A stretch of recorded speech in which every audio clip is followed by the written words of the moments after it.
ก็หลังจากที่เพื่อนเรียนเสร็จแล้วมาถึงก็ทานเลยนี่เราก็จะมาหาพักเซจุนไม่ใช่เพื่อนไปเรียนกับหมอเราก็เป็นคนตั้งใจเรียนมากออกเที่ยง ตอนนี้เพื่อนเรียนเสร็จแล้วทางคุณหมอทรงโรงพยาบาลเอเวอร์เอมนะครับแล้วก็ตอนนี้ก็ถึงเวลาทานข้าวแล้วเดี๋ยวมาดูบรรยากาศการนะมาความรู้จักคุณหมอกันครับ ข้าวมันคืออะไรอ่ะ อะไรเมื่อกี้น้ำหมึกเหรอ ใช่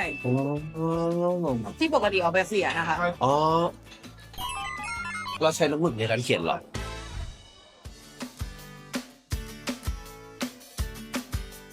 วันนี้จะมาสอนคุณหมอพูดภาษาอังกฤษเวอร์ชันไทย This is spaghetti and seafood spaghetti Yeah. right spaghetti spaghetti. yes that's right Oh, พายเนื้อ pie nuyang. พายเนื้อ Pie nua. เนื้อ Nua. That's good. Pie nua. บักคาร่าปลาคอส Bakla kot. หมอเก่งไหมคะทุกคน ใครอยากรู้ว่าหมอพูดไทยเก่งขนาดไหนมาเจอคุณหมอได้นะคะ ที่โรงพยาบาลเอเวอร์เอ็มค่ะ